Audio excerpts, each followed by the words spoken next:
My loves, I am so happy and so pleased to announce that this episode is brought to you by my very own company, Savage Chocolates, which is all about cultivating a more loving relationship to your body and to food. You know, we don't really believe in guilty pleasure. We just believe in pleasure done well. Right? Have you ever had that candy bar or thing of ice cream and you eat it and you're like, wait, I don't remember eating that. Wait, where'd that go? Well, that's why I created Savage Chocolates, because I know the importance of pleasure. And I think that we don't slow down enough to actually experience it. And so if you are wanting to eat mindfully, if you are wanting to be reminded of how to actually experience your pleasure, then please go to www.savagelosangeles.com to order your goods. All right, you guys, let's get to it.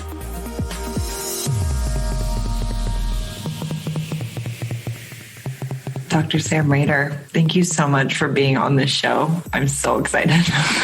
This is truly a dream come true for me too. I was just telling you before the show even began how important it is for me that people know about your work, because, well, and just know about you because you're a very special being. And we're all special beings, but your soul and my soul really love each other. And so I'm so excited for people to get to know you and just to create a space for people to understand what you do, because it's such powerful work. So can you just tell us about who you are and what you do and why you do it? Yeah. And part of the reason I'm so excited is that I just love your guts so hard, and there's no one I'd rather chit chat with. And the other reason is just that I've sort of been tinkering in the basement for the last decade or more with this stuff. And it's just now at this part of my development that I'm ready to bring everything out into the world. So these moments like these are really sacred, to be able to reach new hearts and new ears and new minds and new souls. But yeah, so I'm Dr. Sam Rader, and I'm a licensed clinical psychologist here in Los Angeles. I am the owner of Source Code Psychotherapy Center on the east side of LA, where I employ and supervise therapists who I train to work in the style of therapy that I've created, which I call Source Code Psychology. And we can go more into that later. And I've sort of discovered that there's only 12 ways that our childhoods can F us up, if I may say so. Please bring it, girl.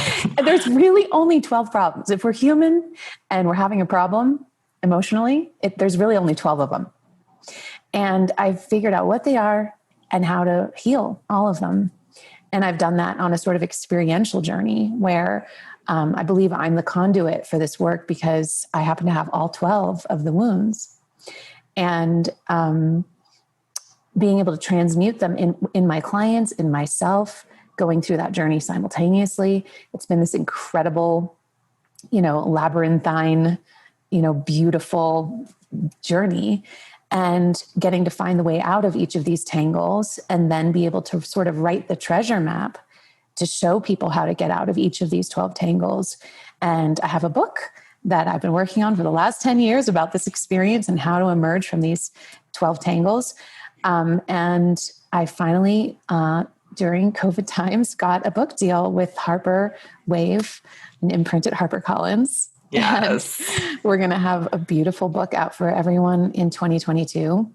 And in the meantime, I just want to introduce everyone to this work.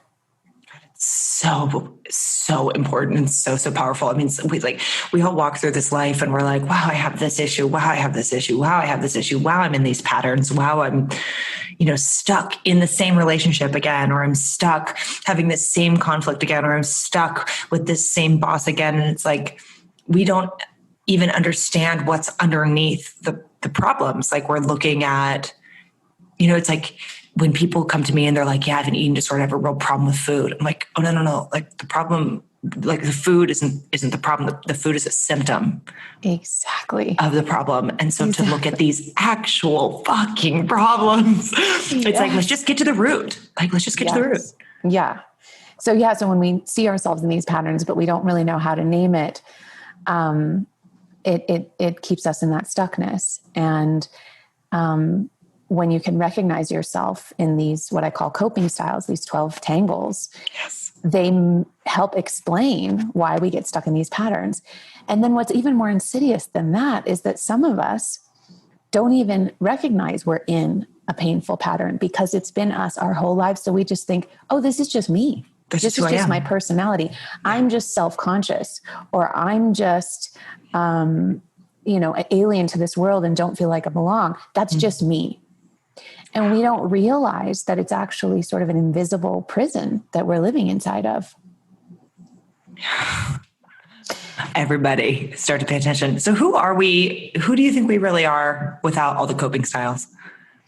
Well, I mean, at the core, I think we're all just source energy, the beautiful oneness that unites all of us, that encompasses every flavor, every texture, every archetype that ever was or will be. We have, multitudes within us.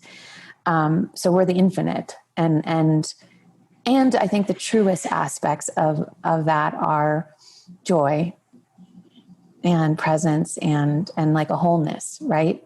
But these coping styles get in our way.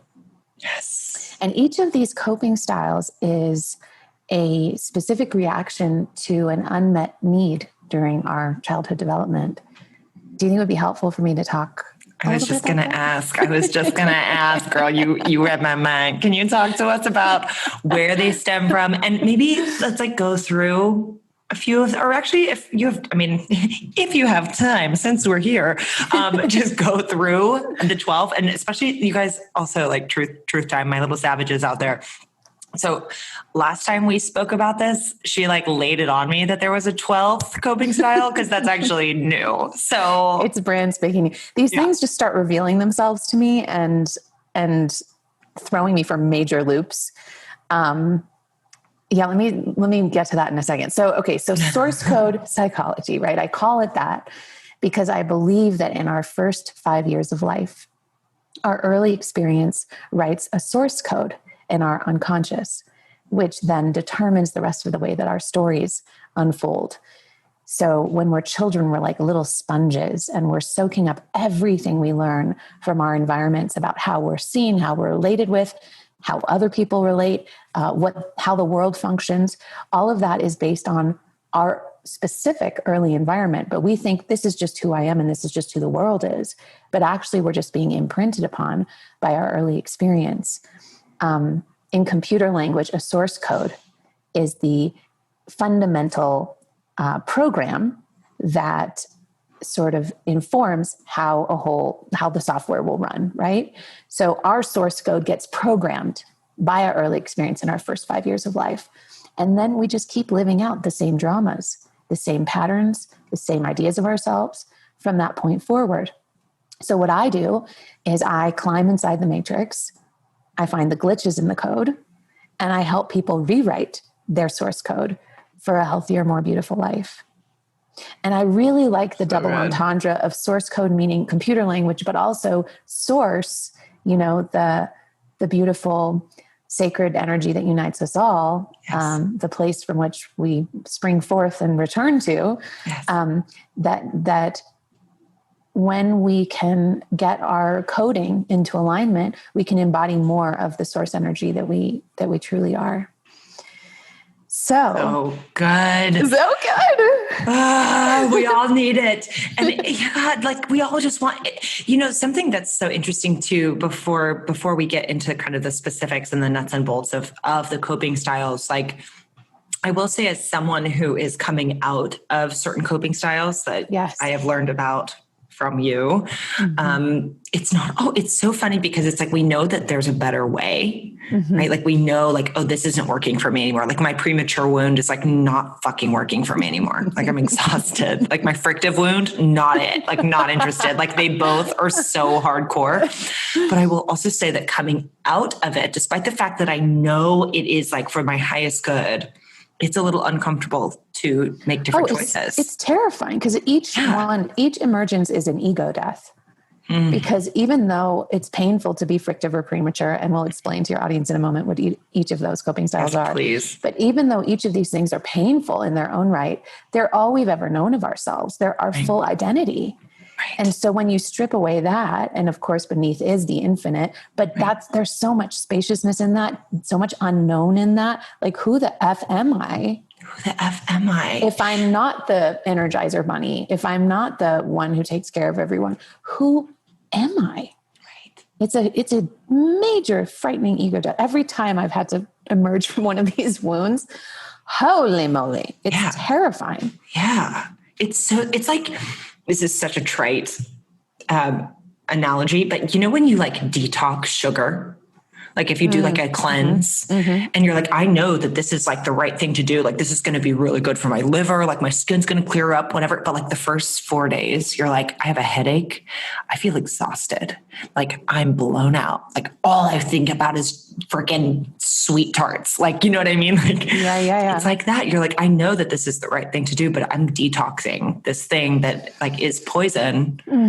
But all it makes me want to do is like crawl back and like have that thing. It's just such like, so for those of you listening, if you're trying to make a shift and it feels wrong to make a shift, like, ooh, this doesn't feel safe. Like, sometimes that's for the highest good. Yeah. And I'm sure all of your listeners are out there making their own shifts. They just don't slap onto it the labels that I've created, these, 12 things. And, Carl Jung talked about the liminal space, which is the in-between, where it's time for you to cast off from that old familiar shore, because it's the old way is just not working anymore. Yeah. But it's scary, because when you cast off for a time, you're adrift and you don't know where you'll land, when you'll get there, what it'll be like. You just have to surrender. Yes. Or feel the incredible fear of drifting in the unknown of, I don't know who I am. I know that old version of me is really, really painful. I don't want to do that anymore, but I don't know what I will be on the other side of this metamorphosis. I've found every single time it's way better on the other side. No doubt. Way better, like so worth it. Yeah. But quite the odyssey in between. Yes. Okay, so now that we've made everyone wait, can we go through some of the styles, or all of them if you feel called? Yeah. So the way that I understand it, and my training is in psychoanalysis and depth therapy. So we look at, the unconscious and how the personality gets formed by the early experience. The way I understand it is that when we're born, we go through certain psychological developmental phases. And we're sort of born hardwired. And it's very universal, by the way, across all cultures, across all socioeconomic statuses. We're born hardwired to be learning a certain lesson or integrating a certain part of ourselves at each of these significant developmental stages. If the parenting we get supports us during that phase, we're able to integrate that part of ourselves and move right along and mature, right? But if for whatever reason the parenting didn't support that, which by the way, it's not necessarily our parents' quote unquote fault. First of all, no one knows about this developmental stuff. It's not in the populace, which it should be. This should be the first thing we learn about in school. And second of all, our parents are dealing with their own coping styles that they're unconscious of and have been passed down through generations and generations. Victims of victims of victims of victims of victims of victims. Hurt people. Yes. But when we get what we need, we integrate, we mature. When we don't get what we need at any one of these little developmental stages, we have to adapt by adopting a coping style. We have to find a way to cope with an environment that's not fully supporting our wholeness. And that coping becomes a sort of psychophysiological, spiritual, emotional bracing around a certain, way of life. And then that becomes what we think is our personality. And it's a reaction to an environment that didn't support us. But we carry that with us and we keep reacting to that old environment, even though our new environment is so neutral and as adults, we really have the capacity to become and own and embody whatever the heck we want. Yeah. But we're still reacting and bracing against the old wounding. And we're still trying to cope with something that's not there anymore. That's so real. Yeah, that's the beauty of emerging from these coping styles. Oh my God.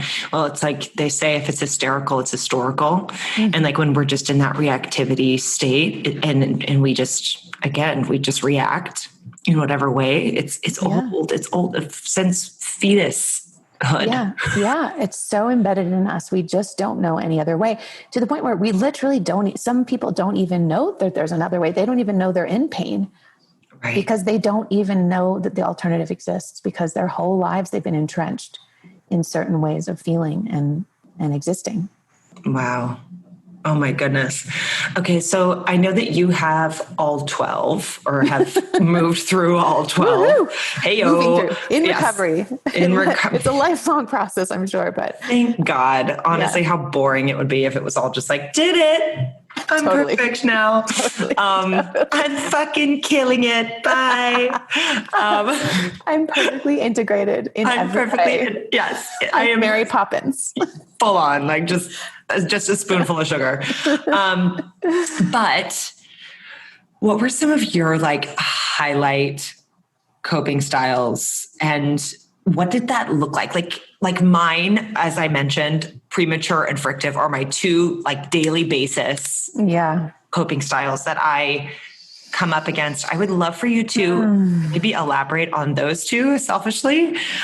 Sure. Yeah. Let's talk about those. If you don't mind, I would love that. And it's very premature of me, if you don't mind.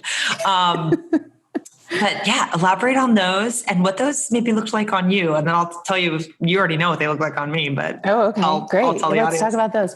So at each phase of development, and maybe I should just give a little like one-liner for each of the wounds. So people are like, oh, that's another phase of development. Oh. Yes. Okay. Let me just go through super quick. Please. The speed round of coping styles. I don't think I've ever done it this quick. So let's see. So when we're born, our first phase of development is trying to figure out if we're safe here on planet Earth and if it's a fit. That's the first thing we learn when we're born. No, not a fit. Right. If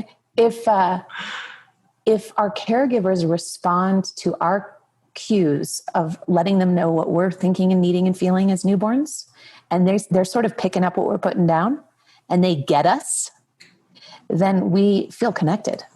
We feel connected to ourselves, to them, to the world at large. We feel we belong. It's a fit. We're good.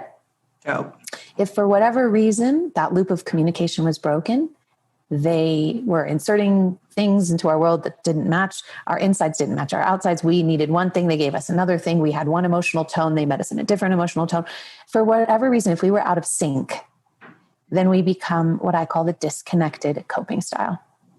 There's a few different subtypes of disconnected. Masked is when we learn to over-attune to the other person. Floaty is when we float away on a cloud of endorphins and we're very spacey. Stiff is when we sort of tense up and turn away, and eye contact is hard. Contact in general is hard. And flighty is when we just move from place to place and it's really hard to land or commit or say anything's quite the right fit.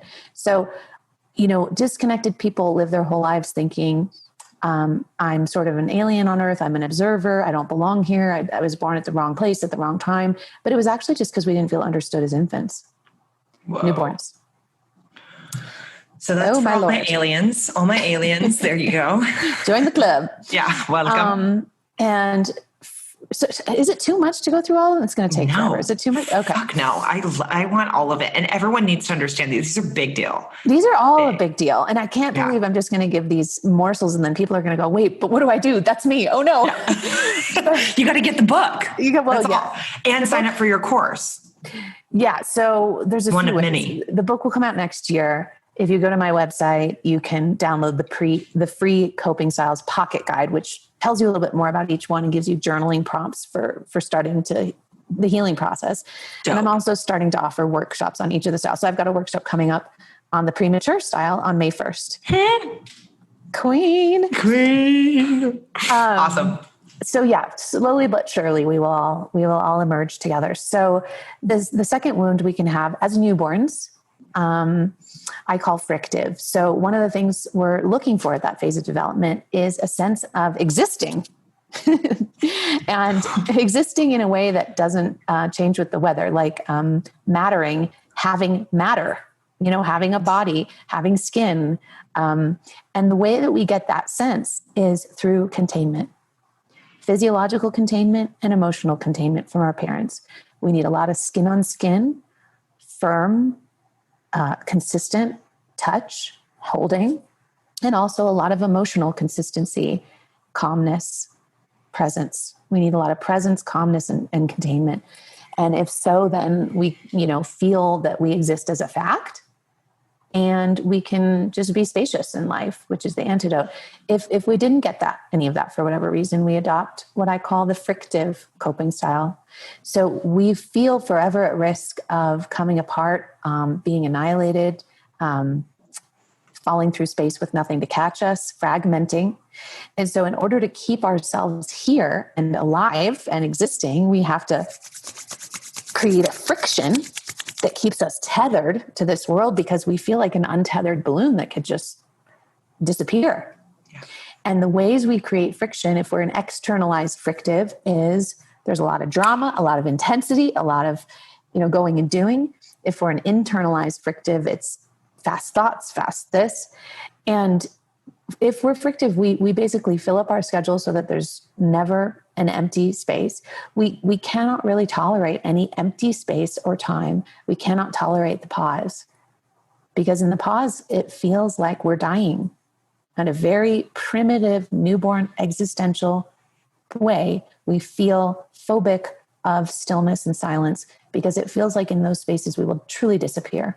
We will be disappeared. Yes, Queen. Yeah. I'm like, that's so me. I mean, that's part of the reason I became a yoga and meditation teacher, because I was like, I need to find some spaciousness. Yeah. And some containment, right? On that yoga mat. It's like, it gives you that 6 foot by 2 foot area. Yeah. Like, this is where I exist. I'm being held by this. Yes. I'm being pressed on by the womb, like atmospheric music in the room, the teacher's voice guiding me through the poses. Each pose, I feel my muscles, my skin. That's all containing. That's a very containing experience for a frictive. And then we feel safe. We feel, God, that's so real too. I actually never thought about that in terms of physical movement. It is so containing, actually, to move my body. Yeah. Like, that's where I feel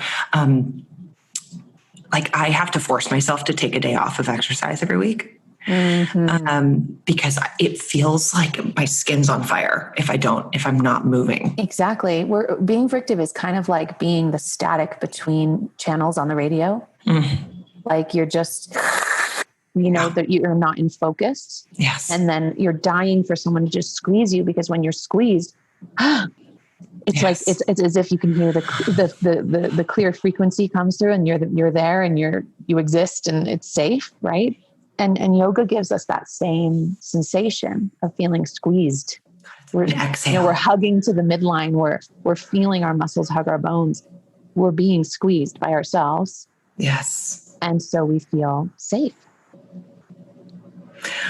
So that's mine, everyone. One of them. Have you guys noticed that Alexa likes to go and do and achieve and have 10 businesses and at one time, and no assistance? No assistance. I don't do that. I don't do that yet. Still don't. Has anyone clocked that feature of Alexa? If you haven't, there you go. When she's not running 10 businesses, she's baking for all of her friends. I do make a fierce chocolate cake. I mean, it's a very true story. It's good. It's really good. It's funny because Alexa's premature and frictive wounds have married together to create a really interesting flavor. And that's what happens too with the wounds. Oh, and if I hadn't mentioned this, we all have at least one, usually a handful, sometimes nearly all of them. So there's no one who got out alive. There's no one who had a perfect like, I got childhood. This. Yeah. So, wow. No parent is like good enough in every single category. There's just like, I haven't met anyone yet with no wounds.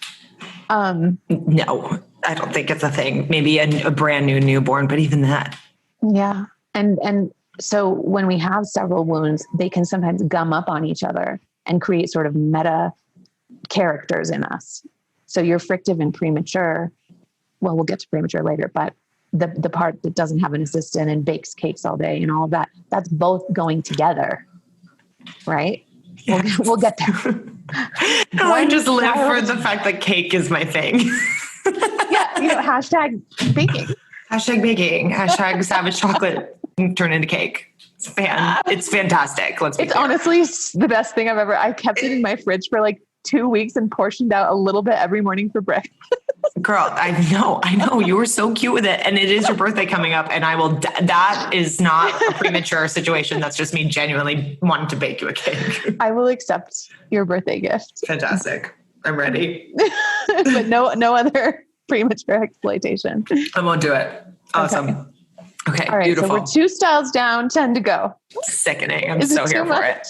Never. You're never too much. I want all of it. I don't care if it's a fucking 4-hour episode. Let's go nuts. Oh, queen. Okay. So moving out of the newborn territory. Yes. And into infancy. Let's go into infancy. So one of the things we're learning as infants is whether we're safe, not in that sort of existential way as frictive and disconnected, but, it's still an existential piece, but it's more of like a relational existential, like is this world, is anything going to come in and infect us or harm us? Right. And, part of that is also, can we feel bad things and still be okay? Can we find a way to metabolize bad feelings, recognize them as feelings, and know that we're not dying?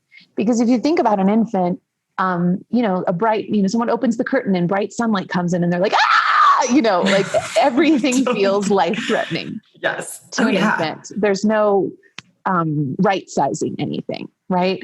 So we need our parents to be able to hold us through our painful feelings while allowing us to know that it's okay to not feel okay sometimes. And also helping us what's called mentalize our internal state, which means if the sunlight comes in and we start screaming, saying, oh, the sunlight came in and it was bright and it hurt your eyes and it made you feel scared. Oh, honey, you felt scared of that sunlight, right? That's them narrating our internal world so that we know we have an internal world.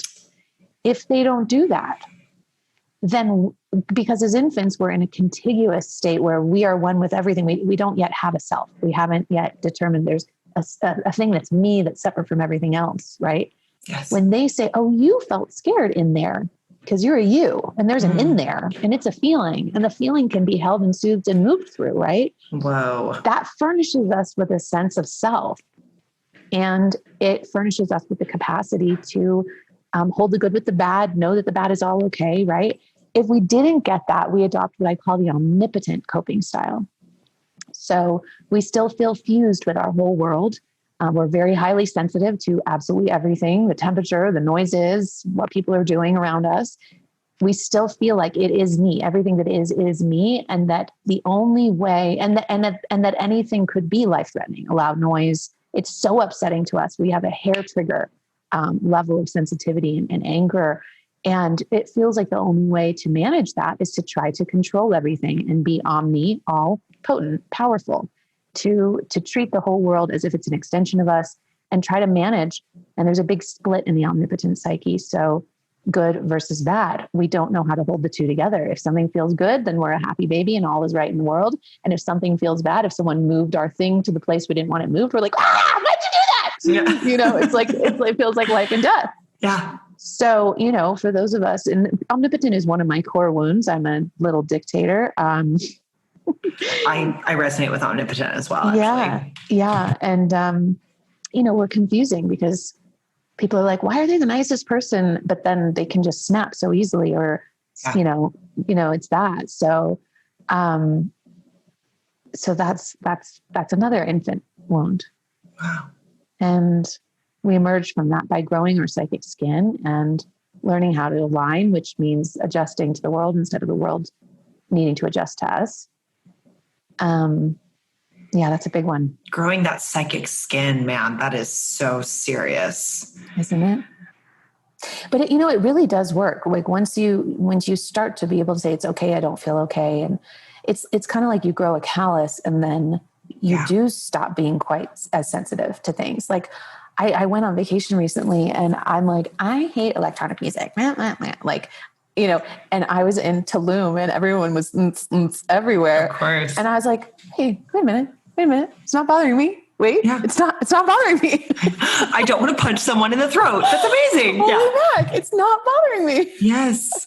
Like I am growing psychic skin and I am able to tolerate things that I don't like. Whereas before I would be like, get me out of here. This is killing me, Yeah. And now I'm like, it's kind of, still not my favorite, but it's I can deal. People are vibing out. I'm okay. There's some perspective, right? And there's some separateness. Like I'm still me. I'm still okay. The music is not me. The music will come to an end at some point. It's not an infantile experience. Yes. Oh God, that's such a beautiful distinction. And I don't think I realized that about Omnipotent, of that kind of like the quick to anger, like quick to reactivity thing. I don't know why I didn't really. And also quick to be soothed. We're just like infants. Yes. So it's like we can get so upset. Oh no, I hate that noise. Ugh! But as soon as someone turns it off, we're like, oh, thanks. You want to cuddle? Like, we don't hold grudges. We're not moody, right? We're very reactive to our environment. When pendulum our environment swings. Yeah. When our environment feels good, we're like the coziest, happiest people. And when our environment feels bad, we feel like we could kill someone if it doesn't change to feel good again. Yeah. It's so interesting. Thank you for explaining that. God, that's so helpful. Yeah, it's really good. God, I want to hear you guys please leave a review for this episode and let us know which coping styles you resonate the most with. I really want to see where people are at. That would be fun. People always ask me, are there ones that are more prevalent? And I actually don't think there are. I think they're all kind of equal opportunity. I think we, everyone has a smattering of them and just as likely to have one as another, Wow. Yeah. Wild. Should we keep going? Let's keep going. Okay. I want to hear more. So another infantile wound I call deprived. And another one of mine. Oh, this is a really tough one. So how do I explain this?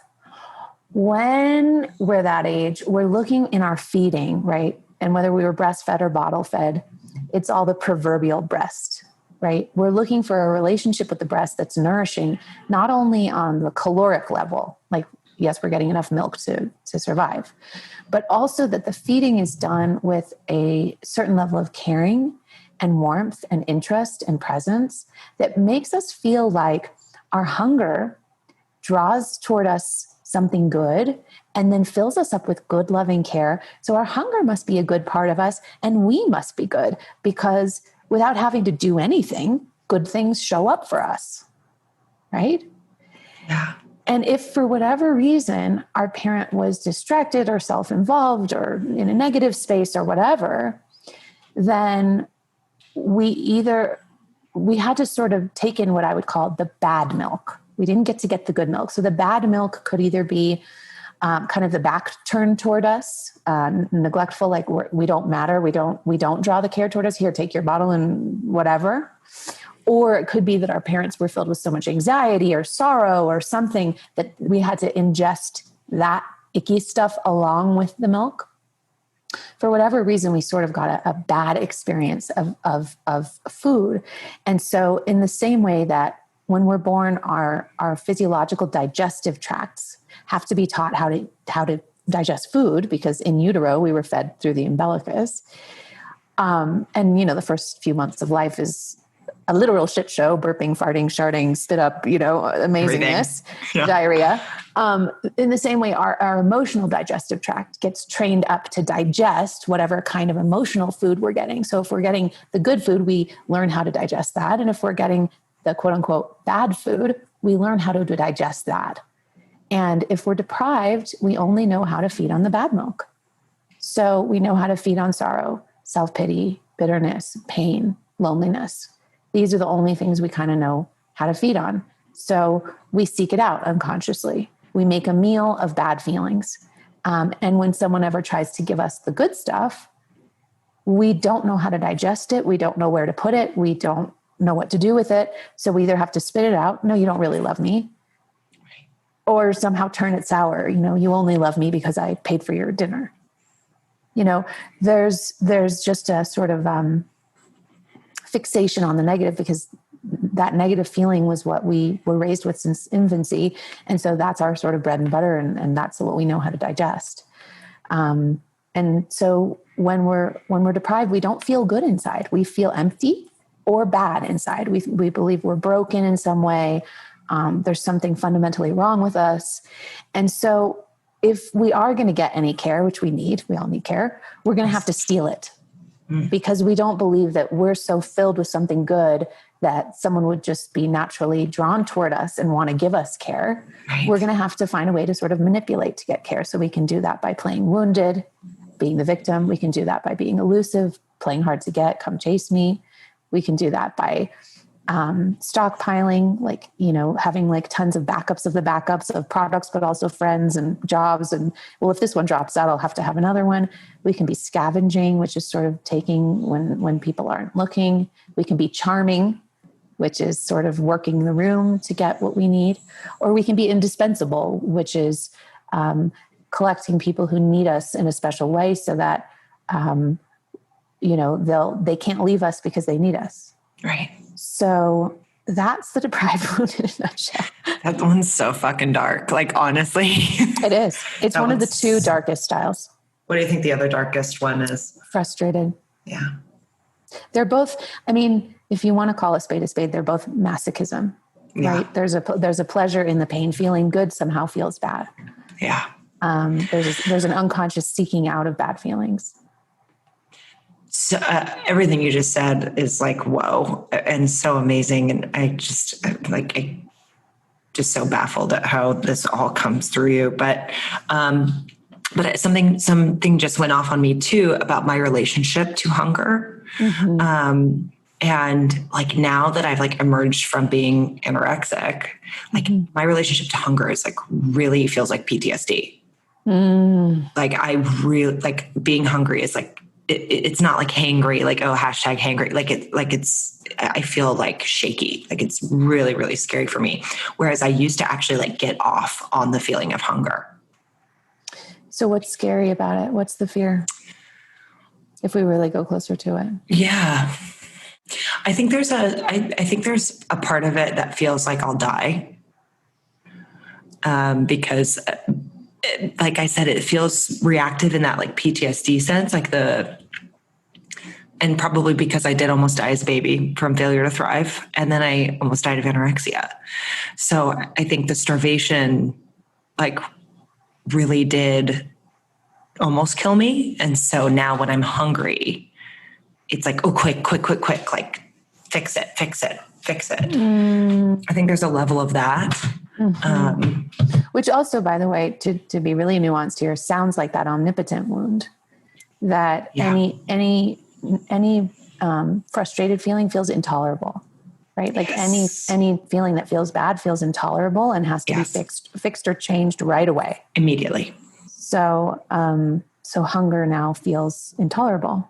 Yes. And yeah, I'm similar with eating because of my omnipotence. If I'm hungry, I got to eat right away.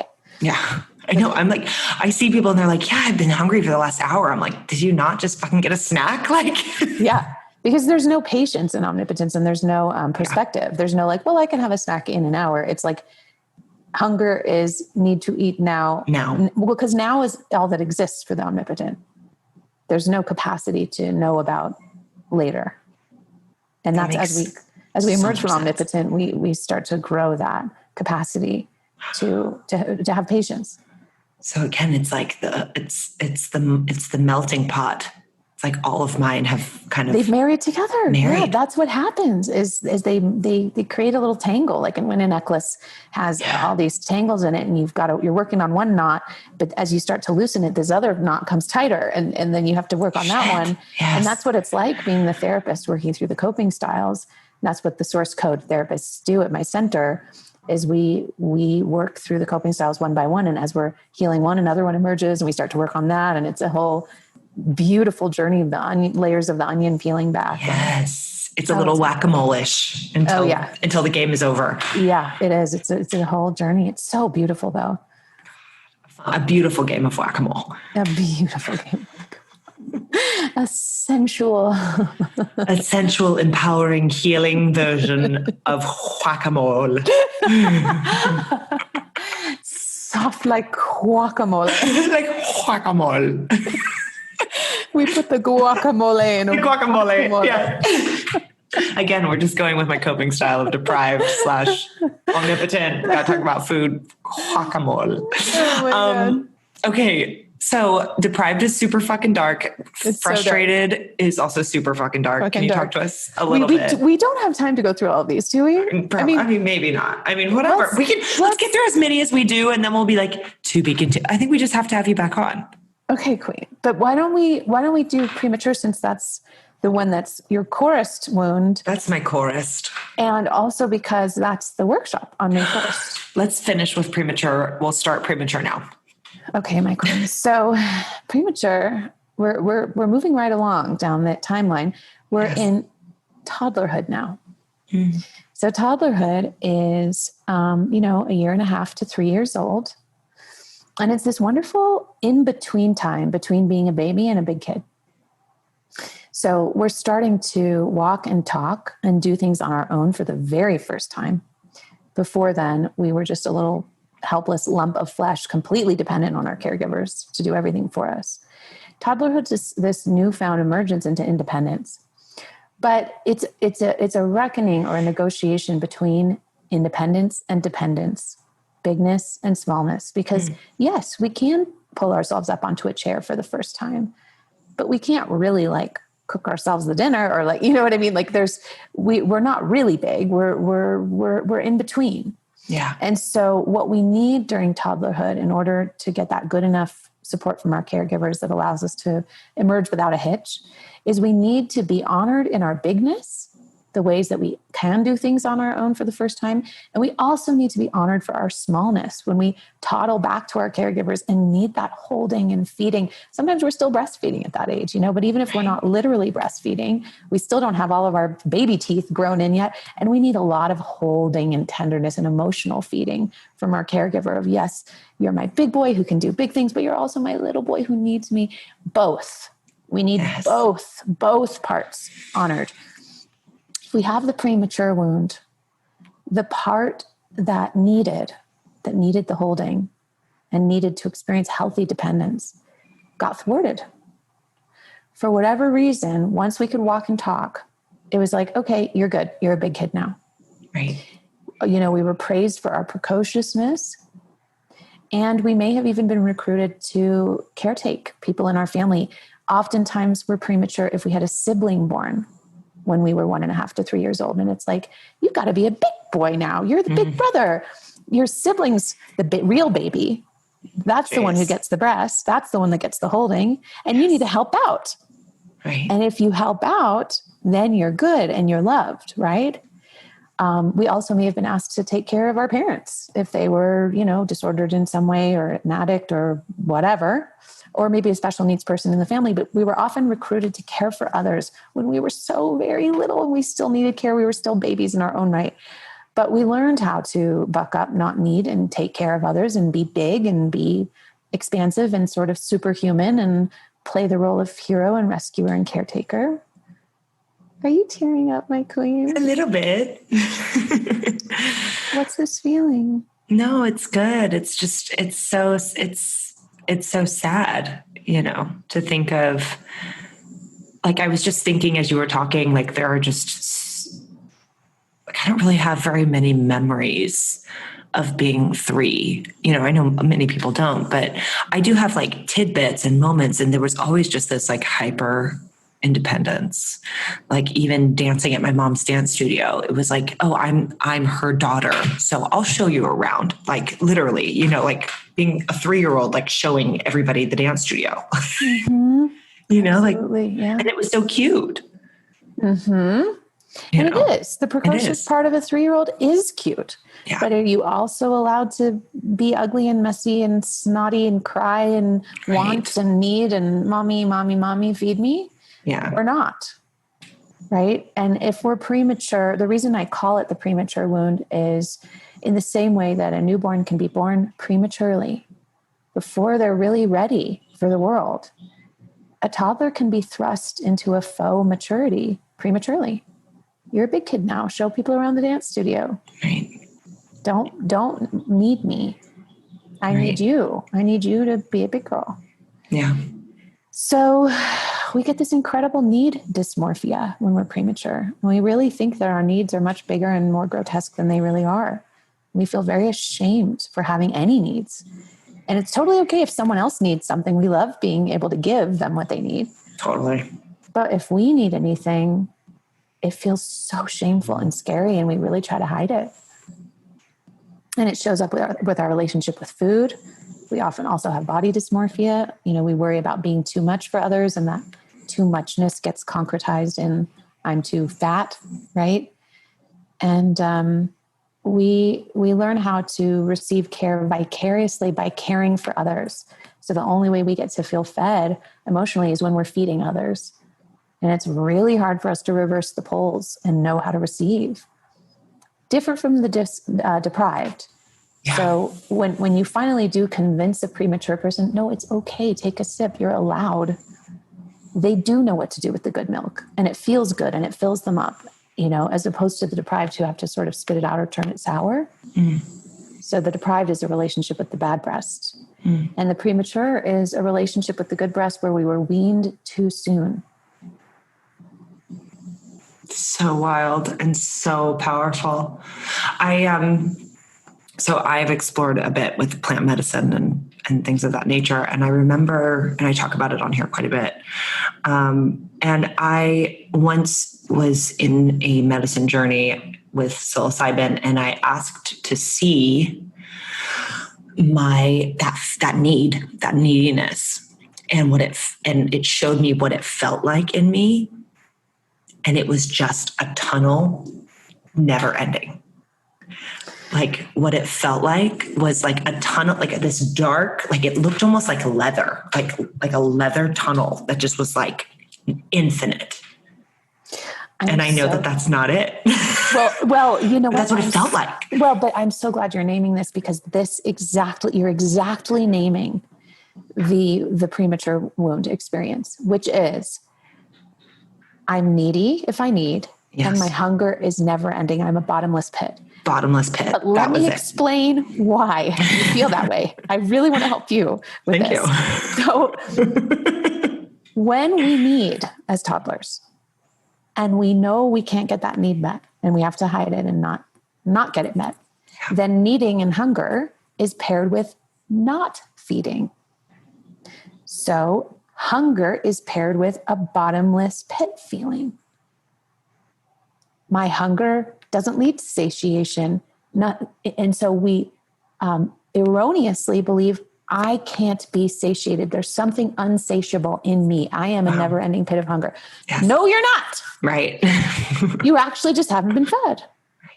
And in fact, it's such dysmorphia. It actually makes me a little bit angry. It's like so wrong that you would feel that way, because in actuality, premature people are the easiest babies to feed. Because in the same way that when you don't eat for a while, your literal stomach shrinks, mm-hmm. and then you don't need as much food to feel full. Yeah.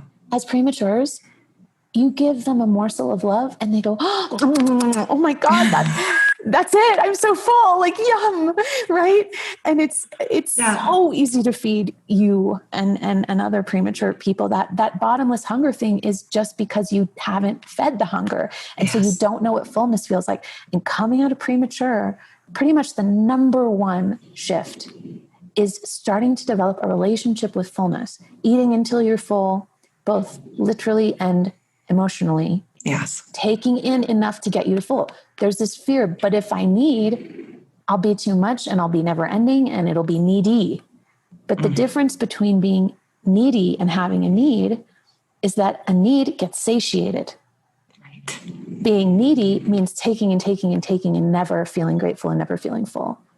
And that's not you. No. Okay, so for those of you who resonate with the premature wound, which, by the way, if you are a listener of mine or a student of mine, I can pretty much guarantee that that's something that resonates with you, because like attracts like, honey.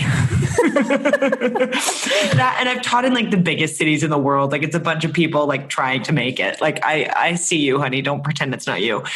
Can you talk to us about your workshop that's coming up May 1st?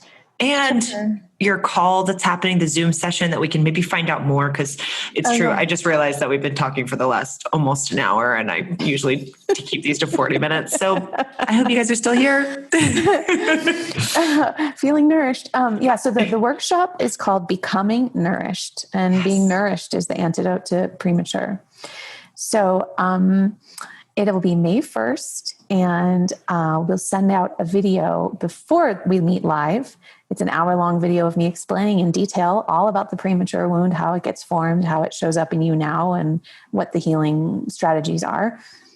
And then we'll do a 2-hour experiential, intimate Zoom where we do embodiment practices and experiential healing and sharing and, really kind of like pairing off and helping each other and being mirrors for each other and chatting and group discussion. It's going to be so sacred. When I designed it, I was like, oh my God, this is it. This is it. This is it. Like, it's so yummy. It's so nourishing. So that's May 1st. And, awesome. I guess we give all the links and everything at the end, but oh yeah, I want it all. And then, this coming Tuesday, the 27th. Yes. And this will probably come out Monday, the 26th. So that's perfect. Oh, well, hell, there you go. So tomorrow at 9 a.m. Pacific time, I'm actually hosting a free live Zoom Q&A with me, because I just feel like the whole Instagram thing is so impersonal, and I have so many lovely little like comment chat back and forth, but it's like one line, and it's kind of, you don't even know who you're talking to. Yeah. And so I just wanted to deepen the relationship with people who are curious about why they are the way they are and what we can do about it. And I wanted to make myself available of like, hi, I want to see your face. I want to feel you. I want you to be able to feel felt. Yes. I want you to be able to feel supported beyond just like having a free, pocket guide where you can journal on your own, which is lovely. And I'm super proud of that. But I want to make myself available. I want to deepen connections with people who want support. Thank you for doing the work on yourself and emerging from these coping styles so that you can help us do the same. I'm really grateful.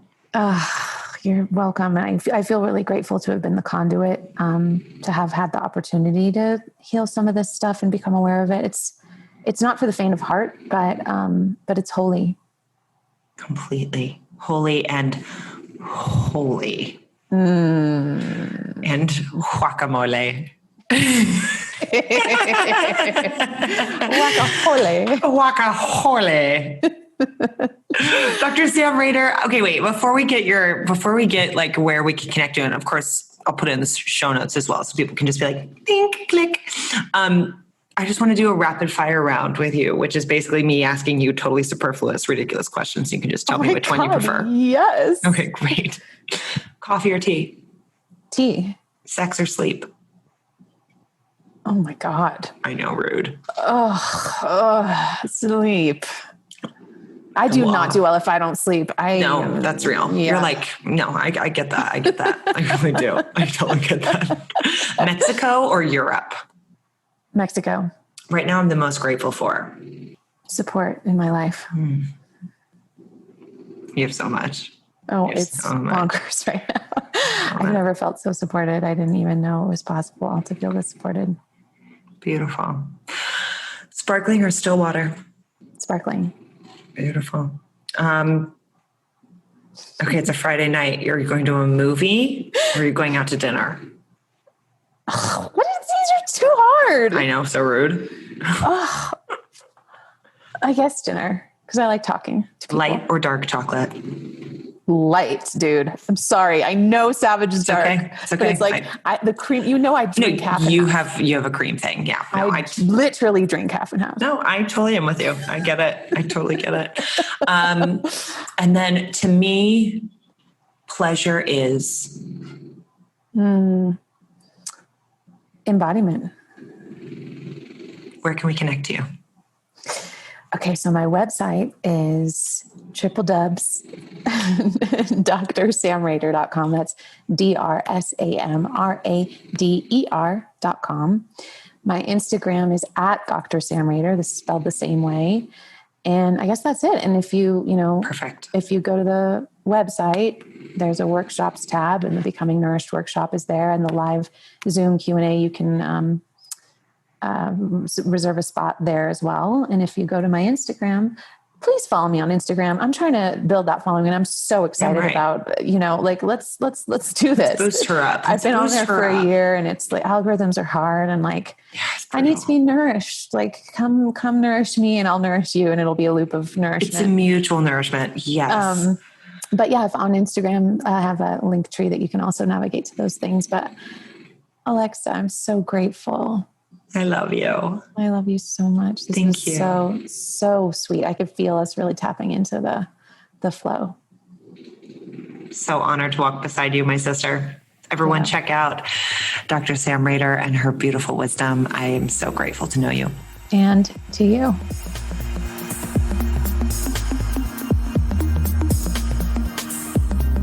All right, you guys, thank you so much for carving out the time to listen to this wisdom, to listen to all this goodness.